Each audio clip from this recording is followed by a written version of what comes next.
everyone, Jenna Kramer here, and today I'm going to talk to you a little bit about the difference between text coding and annotating. So I have a guide for what text coding is, and I also have one on annotating. So today I'm going to talk about text coding and how it differs from annotating. So from either the middle school or high school Lodi webpage, if you go under Staff, there's a tab under Professional Development called Literacy Resources. Once you click on that, it'll take you to my webpage, and the Strategies tab is where you'll find some information on text coding. As you can see, there's quite a few resources, and I tried to make them alphabetical. So text coding is currently right here. I'll be updating this throughout the semester, so next time you go to the website, it might be in a different spot, but it's called text coding. This one is a Word document, so you'll have to enable editing, and then it will clean it up for you so you can see what it looks like. So text coding is something that I introduced when students were reading for a research unit specifically, because they were doing multiple reads and they were sourcing different articles that connected to their topic and their thesis. So text coding is a quicker strategy than annotating because students aren't necessarily writing down their thinking like they would in annotating, where they're marking the text and writing down summaries or questions or connections. Text coding is where you can use abbreviations that stand for different categories. So when I introduced this to students, I often talked about how we have that inner voice, that internal monologue while we read. And we really have to do two things. You have to first be aware of what you're reading and comprehend. You have to be making connections, posing questions, all that you're doing when you're reading for understanding. There's also the part of your inner voice that is for making sense if your meaning is breaking down. So if you're not understanding something, then students go back and do a fix-up strategy, that sort of thing. So helping students to realize that they really need to be paying attention to their thoughts, not only reading for understanding, but that idea of what is your inner voice telling you.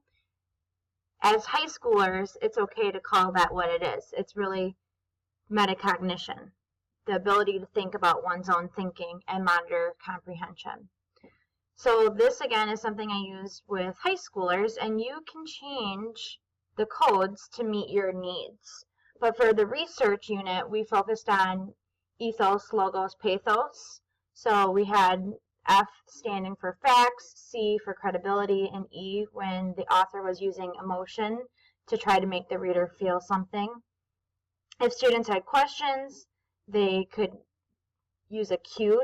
The question mark was to mark if they weren't understanding something. We had a whole unit focused on inferences, so there was a text code with the capital I.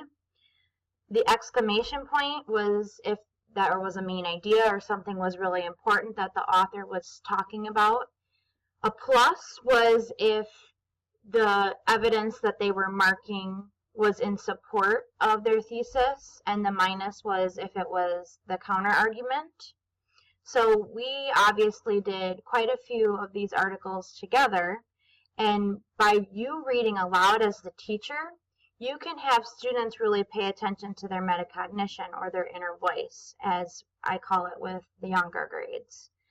Author's message is always really important because that impacts why and how the author wrote the article or the text.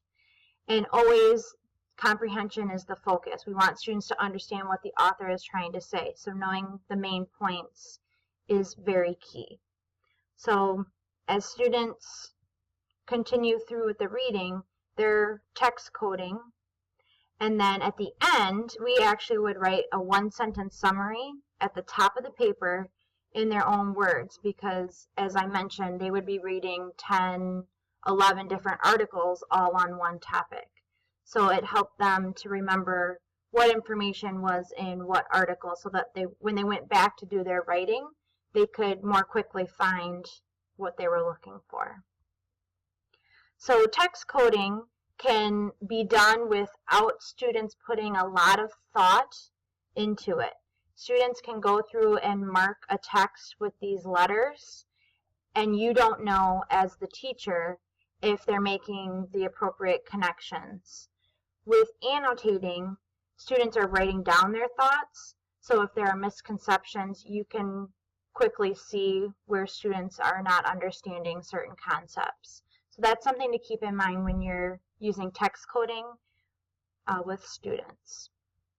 So if you have any further questions about annotating or text coding, you can go ahead and give me an email or stop by at any time. Both of them help students to be active readers, which is really important because students oftentimes either want to read at a quick pace, and so they're not deeply understanding things, or students are only skimming and not really putting in the thought necessary to understand an article fully. Thanks for watching, and I'll see you guys soon.